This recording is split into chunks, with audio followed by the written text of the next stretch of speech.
Good afternoon, Flosstube. It's Lori of MischievousStitches. I want to welcome all of you to my channel today. I'm very glad that you stopped by to visit with me.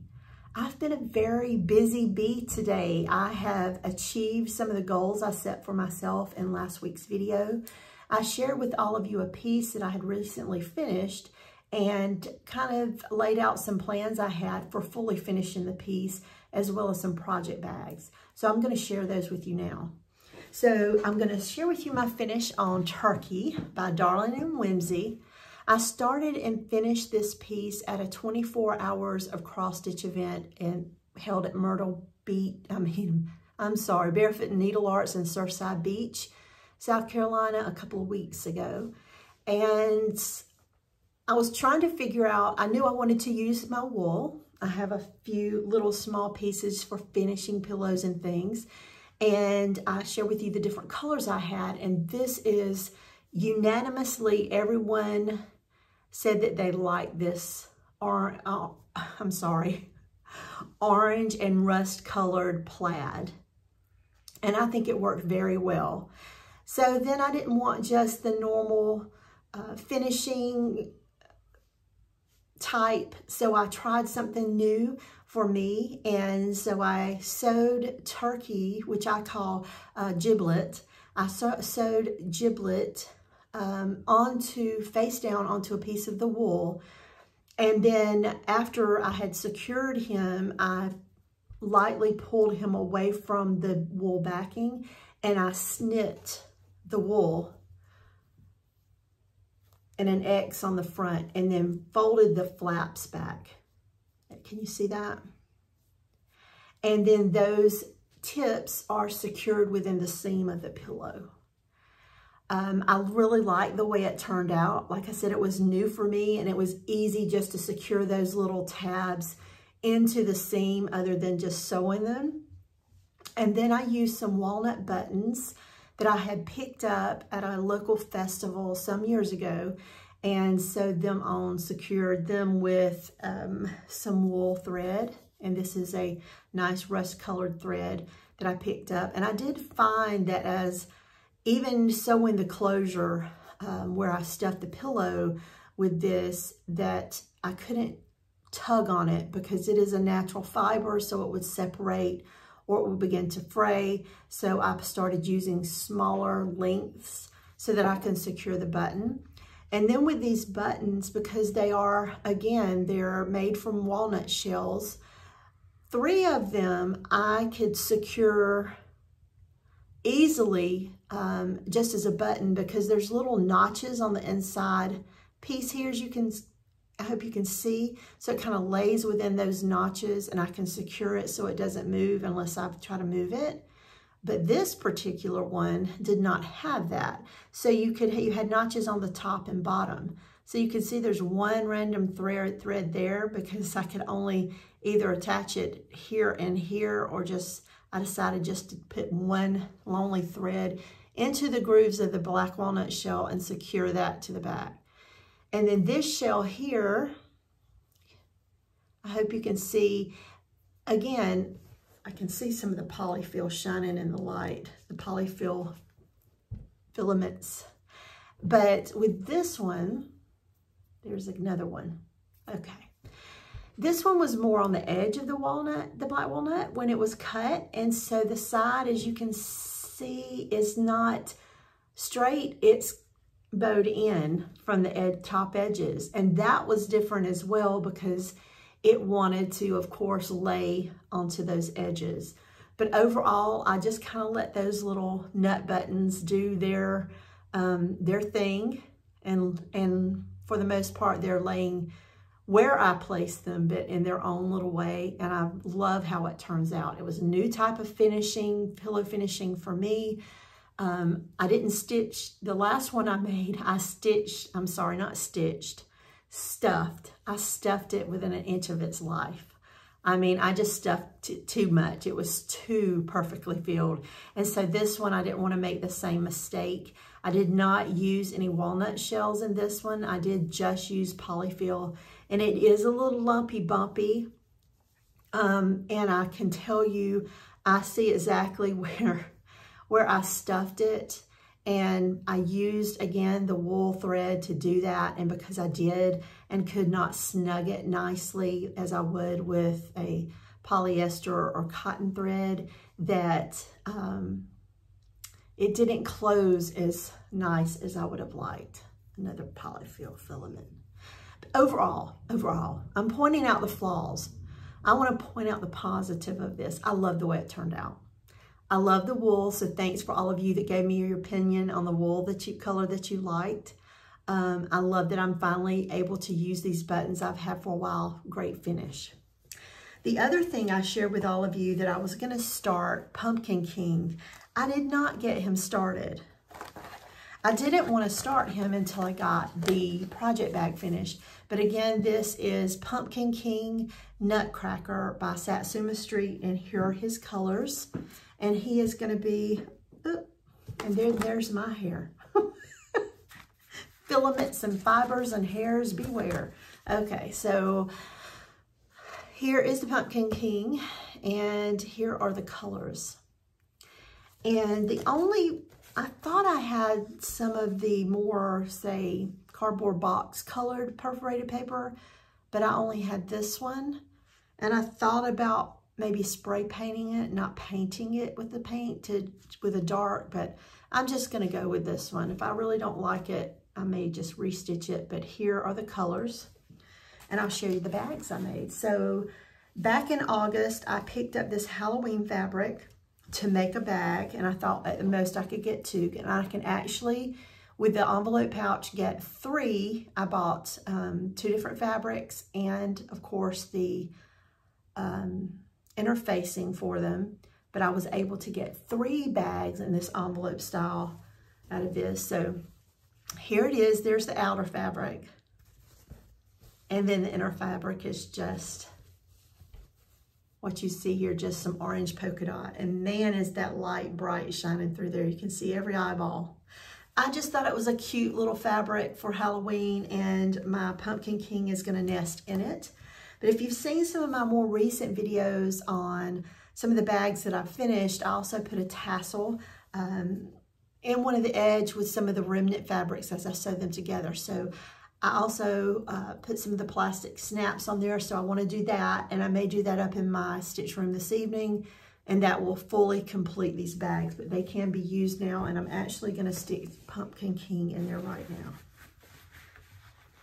So I actually have 2 of them completely finished, and I have a 3rd cut out, but a yard of interfacing is not the same size as a yard of fabric, and so I need more I need more interfacing to finish and sew up the 3rd one. But it, like I said, it is cut out, so most work of it is done.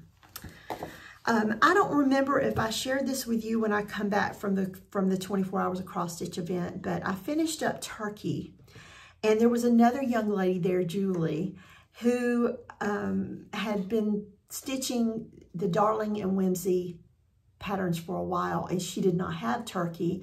And since a lot of us had purchased the pattern while we were there, there was none available for her when she realized that we were stitching it. So we swapped one. So she had finished this one, and this is Quirky Quaker Seahorse. And I don't want to stitch him in those colors, but I was thinking more of a beachy teal. And I don't know when that will be, but I hope to stitch that sometime soon. And I'm thinking of maybe, because they are such small little finishes, this one is actually circular, where this one is more square. I'm thinking of making a floss tag out of that for some of my beach pieces. So there's that. And then I want to share with you what little bit of stitching I've done this week. So I still haven't had much time to stitch. I stitched with a friend last night, and that was nice, but we actually talked a lot more than we stitched, which is par for the course with me. I don't know about all of you. But I worked on Faith by Barefoot Needlearts. I was hoping to finish that this week. If I could sit still long enough, it would be easy to do. but I find these work days are getting longer and longer as I get closer to December. That and the election is keeping me at work a lot longer than I'd like to be. And so I'm not getting much stitch time. I'm basically coming home, grabbing something to eat, and going to bed. But there is a little bit of progress. So I think since I've seen you last time, I have put in some of the lighter pink.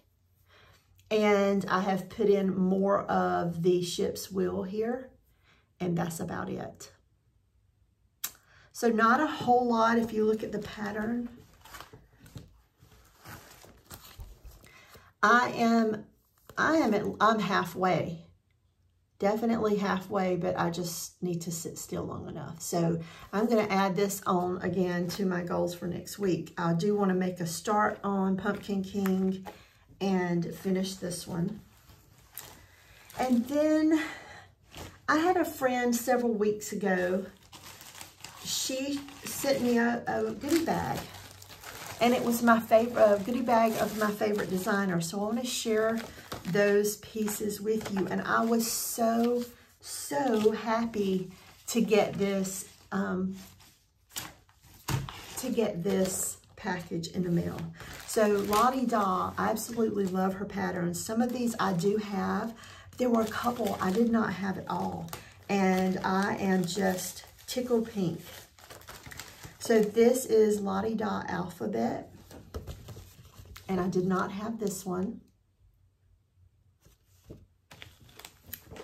And then there is Psalm 103, and it is Remember, O Lord, that I am dust, Psalm 103. And this one actually has the fabric in it.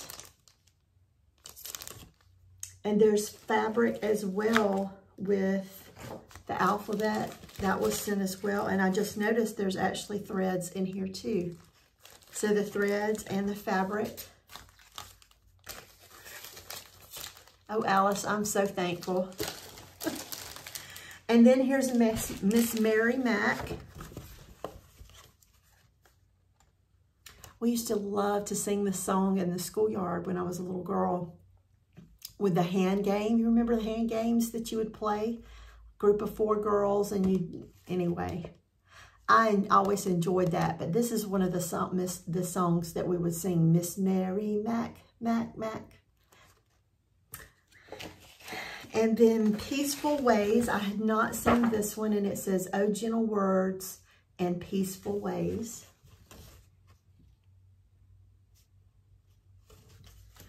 And then this one is Love is Patient. And I actually gave this pattern away, and I'm going to keep this one because I stitched it, and it's hanging in my dining room.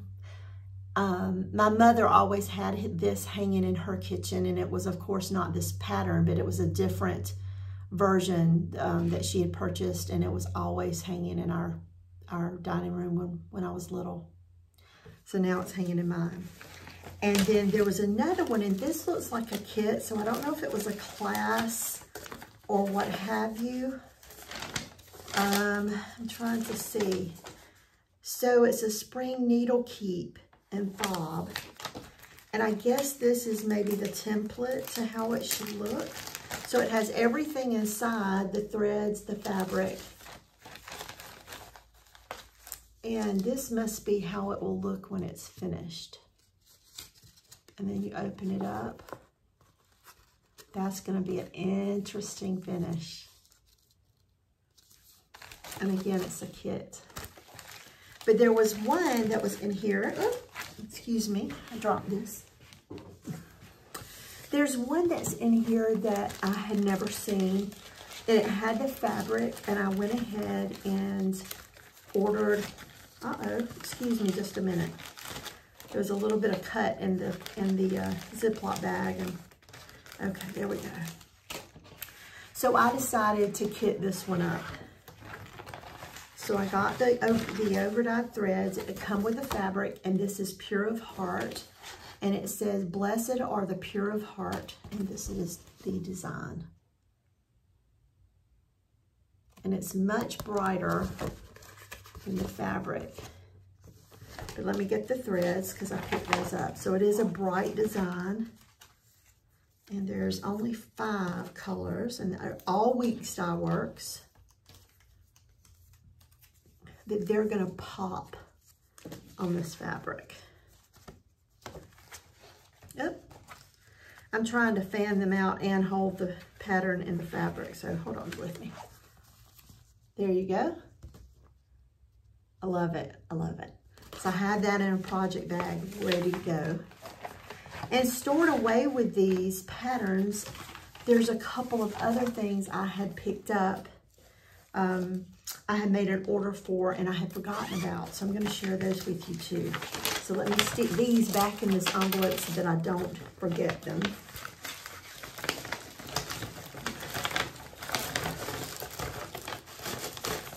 Okay.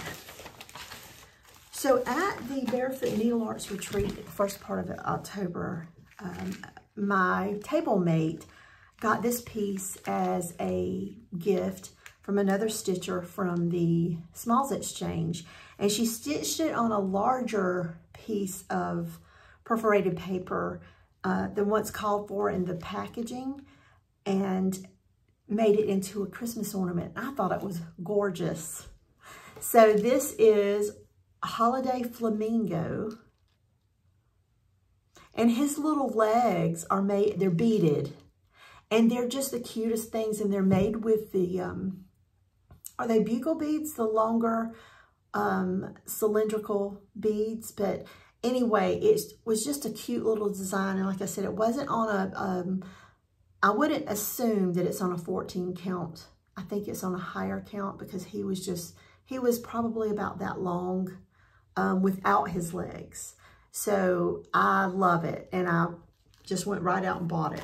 And while I'm there and I'm looking at the Mill Hill kits, I picked up the Caribbean Santa. He looks like a swashbuckling Santa. And so, of course, these kits come with the perforated paper and the threads and the beads and the needle and the beading needle. And they're such fun things to stitch up. And then I picked this up. Whine a little bit, you'll feel better.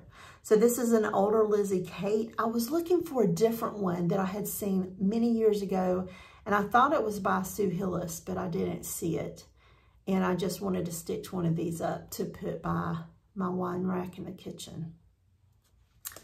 And other than that, I think that's everything I have this week. So my plans are this week, I'm gonna get the tassels completed and the snaps installed on my new project bags. And I'm gonna find a place to display my new pin pillow, or my pin pillow, just my Giblet. I'm gonna display him in the dining room somewhere through the holiday.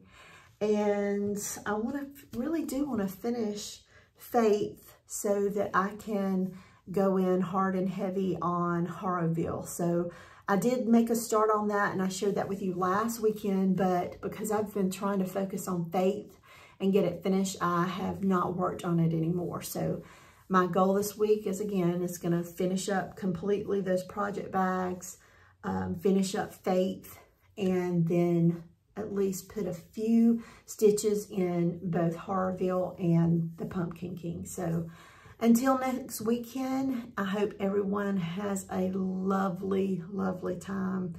A very calm and uneventful week. Well, I say that, and it's election week.